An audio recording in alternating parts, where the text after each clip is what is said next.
From the Detroit Free Press, it's Thursday, April 15th. Here are today's top stories, presented by Bush's Fresh Food Market. Calling all foodies, Bush's is hiring. Are you passionate about food, looking for growth, development, and excellent wages?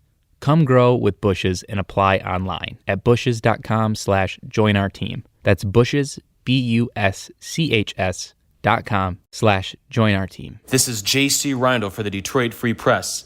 DTE Energy and Consumers Energy were among the 55 corporations that paid $0 in federal income taxes last year. They were named in a recent report by a Washington, D.C. think tank. They and other corporations on the list benefited from special provisions in the 2020 CARES Act, plus previous tax advantages available under the law. DTE had an effective federal tax rate of negative 16% and got a $247 million tax credit. For Consumers Energy, it was negative 4% and a $35 million tax credit. Both utilities say they plan to pass on this savings to their customers, but they aren't given any specifics. Some ratepayers are skeptical and wonder if the tax savings will ever trickle down to them. I'm Adrienne Roberts reporting for the Detroit Free Press, a program that provided an additional 20 weeks of unemployment benefits in Michigan and Saturday. The state's unemployment insurance agency notified claimants in early March that the program, called Extended Benefits, was ending, but didn't provide a timeline as to when benefits would expire. Extended Benefits is available when a state is in a period of high unemployment. That is no longer the case in Michigan. But there is some good news for the 16,000 claimants who are receiving these benefits. They are likely eligible for benefits under two federal programs that were implemented late last month. Those two programs are Pandemic Emergency Unemployment Compensation, or PEUC, which extends benefits for those on regular state benefits, and Pandemic Unemployment Assistance, PUA, which offers benefits to those who wouldn't normally qualify for benefits, such as freelancers and contract workers. Benefits through these two programs are available in Michigan until September 4th. But for the claimants who don't qualify, benefits end Saturday. This is Brian Dickerson, editorial page editor of the Free Press. In the months after the 9/11 attacks, millions of Americans gave up air travel.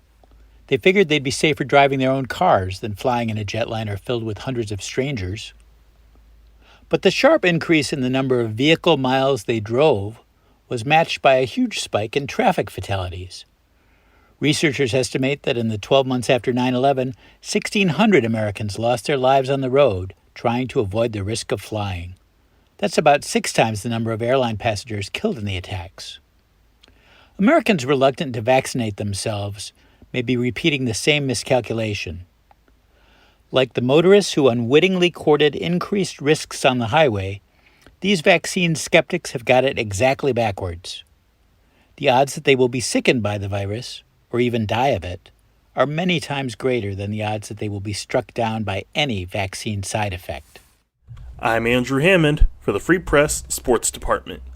Yesterday it was Michigan State. Today it is the rival Wolverines who are the subject of today's story.